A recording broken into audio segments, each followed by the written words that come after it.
আস্তে আস্তে পুরো মেঘে ঢেকে যাচ্ছে।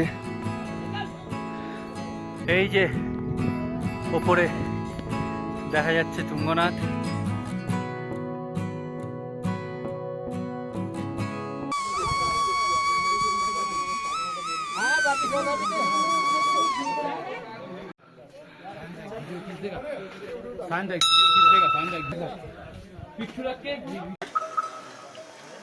আমাদের তুঙ্গনাথ ট্রেক স্টার্ট করলাম আমরা।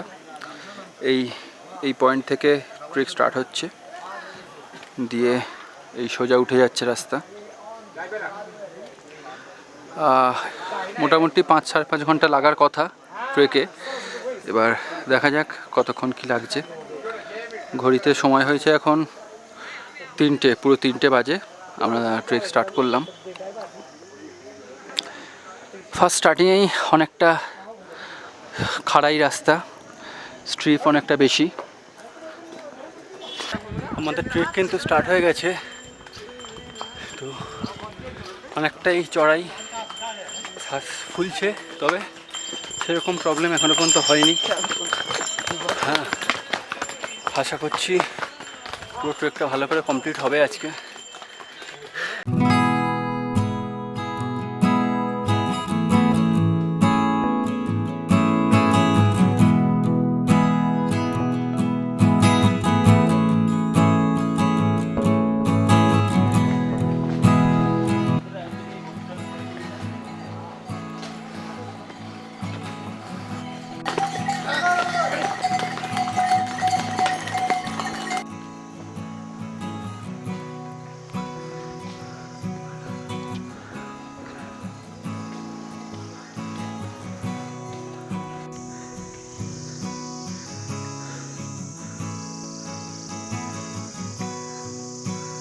অপূর্ব সুন্দর জায়গাটা।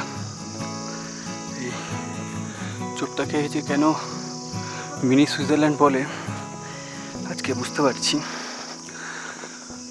রাস্তাঘাট পরিষ্কার পরিচ্ছন্ন, সিনারিওটাও খুব ভালো, রাস্তাটাও সেরকম একটু স্ট্রিপ আছে, তবে হাঁটা যাচ্ছে, কোনো প্রবলেম হচ্ছে না। দেখুন দূরের পাহাড়গুলো, পুরো টপটা দেখা যাচ্ছে। আর ওয়েদারটাও আজকে যথেষ্ট ভালো।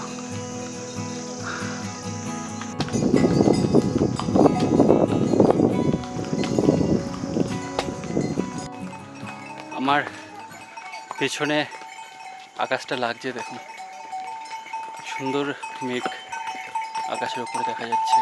হ্যাঁ,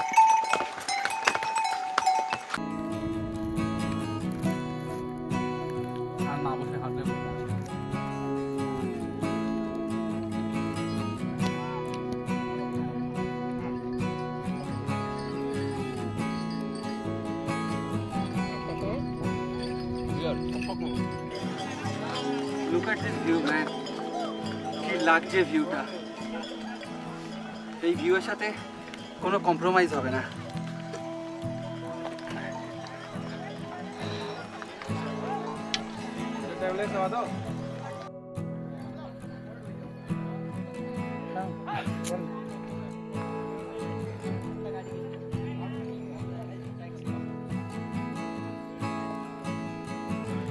আস্তে আস্তে পুরো মেঘে ঢেকে যাচ্ছে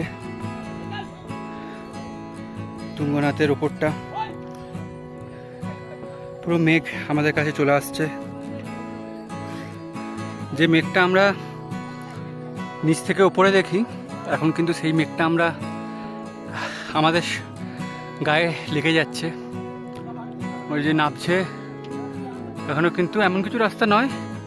মোস্ট প্রবাবলি এই টপটা কি, এইখানে একটা যে পতাকা উঠছে, এই টপটা হবে।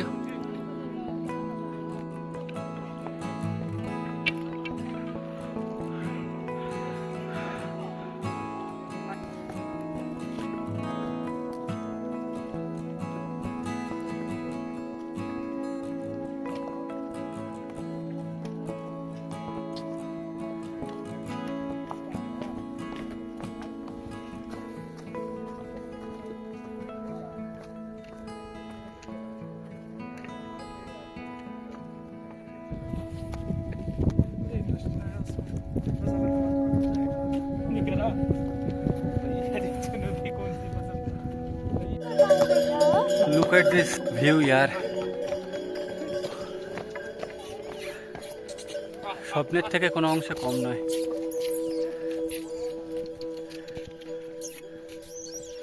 দেখুন পেছনের ভিউটা, একদিকে জঙ্গল আর অন্যদিকে খাদ, সব নামছে আর আমরা উঠছি। আর খানিকটাই বাকি আছে, এমন কিছু বাকি নেই, একটা ব্যাগ ঘুরলেই এসে যাবে।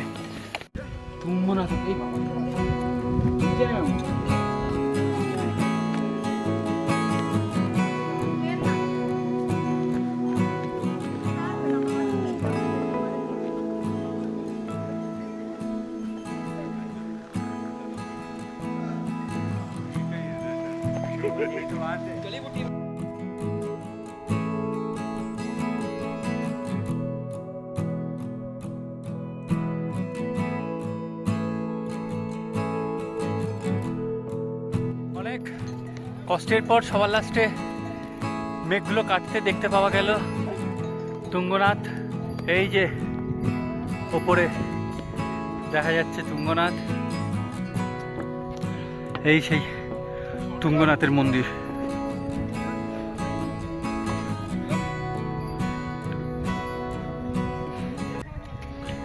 এই সেই তুঙ্গনাথের মন্দির।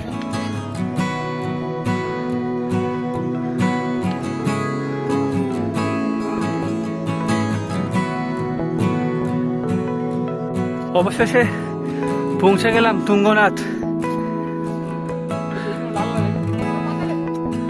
তুঙ্গনাথ অবশেষে পৌঁছে গেলাম। যতটা কষ্ট হবে ভেবেছিলাম অতটা কিন্তু কষ্ট হলো না। আমরা ঘন্টা 2-2.5 ঘন্টা লেগেছে আমাদের পৌঁছাতে। এই যে টেম্পল, এদিকে সাইন দেওয়া রয়েছে, আর এখান থেকে চন্দ্রশিলা 1 কিলোমিটার।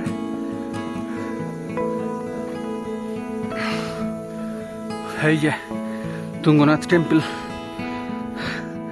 মেঘটা কিছুক্ষণের জন্য সরেছিল, পুরো ভিউটাই দেখতে পেয়েছি, আর আবার মেঘটা ঢাকা পড়ে গেছে। ভিউটা দেখিয়ে দিয়ে আর মেঘ চলে এসছে।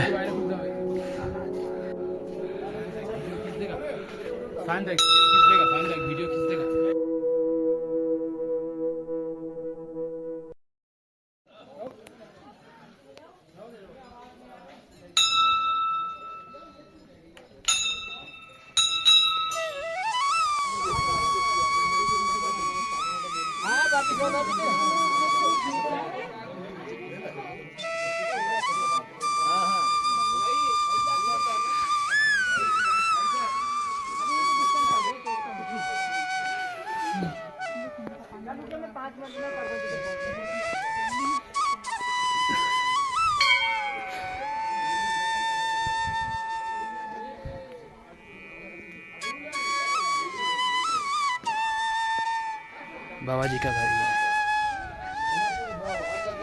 हाँ जा रहे हैं।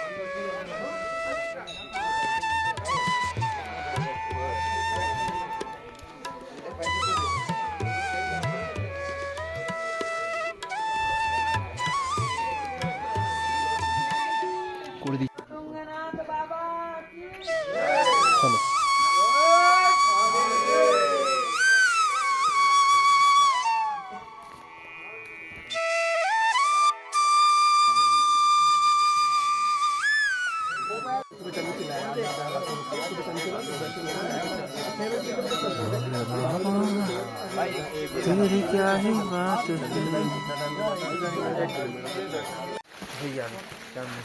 জাদু। এই যে নামছি, বৃষ্টি এসে গেছিল, প্রচন্ড ফগ, কিছু আর দেখা যাচ্ছে না। সবে আমরা তুঙ্গনাথ থেকে ট্রেক স্টার্ট করলাম, নিচে নামার ডিসেন্ডিং সবে স্টার্ট করেছি। আর রেনকোটগুলো কিনতে হলো এখান থেকে 100 টাকা করে।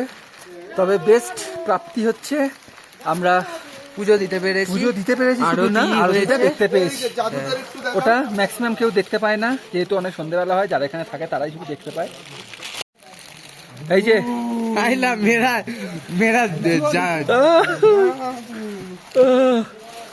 এই যে সব রেনকোট পরে রেডি হয়ে গেছে। আচ্ছা তোমরা যাও, তোমরা যাও। এটা পিকে সরে যা পিকে দেখে যায়।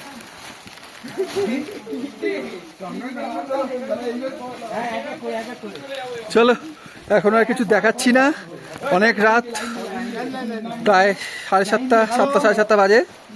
নামতে একটা সময় লাগবে। আমাদের কাছে কোনো লাইট ফাইট কিছু নেই, যে যার ফোনের টর্চে যাচ্ছি, এই টর্চগুলো নিয়ে আসিনি। Good morning from Chopta. আর রাতে তুঙ্গনাথ থেকে ফিরতে ফিরতে অনেকটা আমাদের লেট হয়ে গেছে, যার কারণে আমি আর কালকে ভিডিওটা করতে পারিনি। কেদারনাথে গিয়ে কেদারনাথের রাস্তাঘাটের জন্য এতটাই ডিসঅ্যাপয়েন্টেড হয়েছিলাম যে খুব খারাপ লেগেছিল, যে অনেকটা অন্যরকম একটা এক্সপিরিয়েন্স হবে এরকম একটা আশা করে এসেছিলাম, কিন্তু সেটা আমাদের হয়নি।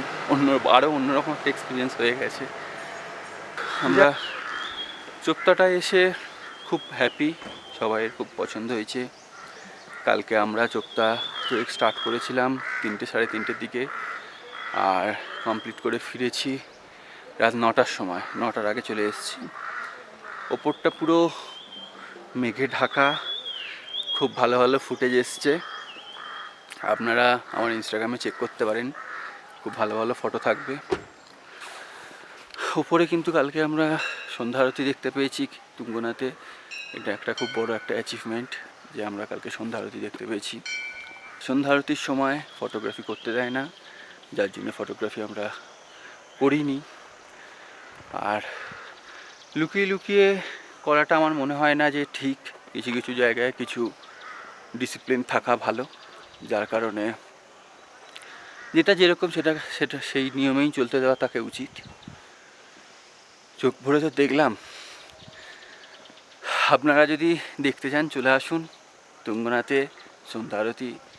তুঙ্গনাথে সন্ধ্যা আরতি কিন্তু স্টার্ট হয় 7টা থেকে, সন্ধ্যে 7টা থেকে। কিন্তু কালকে আবহাওয়া খারাপ হওয়ার জন্যে, প্রচণ্ড কালকে আবহাওয়া খারাপ ছিল, পুরো মেঘে ঢেকে গেছিলো তুঙ্গনাথ।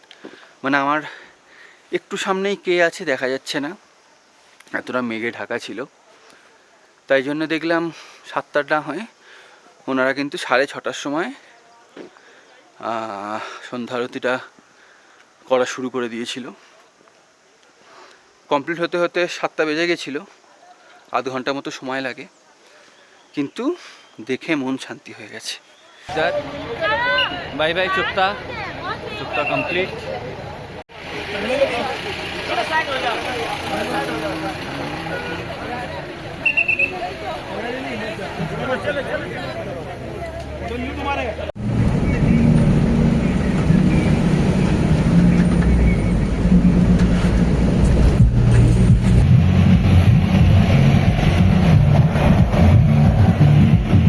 তো আমরা রুদ্রপ্রয়াগ পৌঁছে গেছি, ঘড়িতে বাজে 12:42।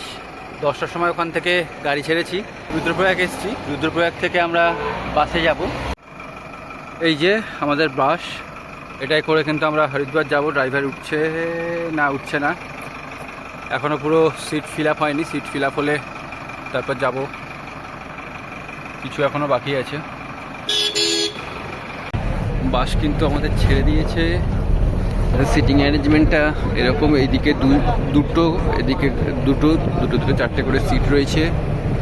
ওপরে লাগেজ রাখার জায়গা রয়েছে, ছোট হ্যান্ডব্যাগ টাইপের যেগুলো আছে সেগুলো আপনারা রাখতে পারেন।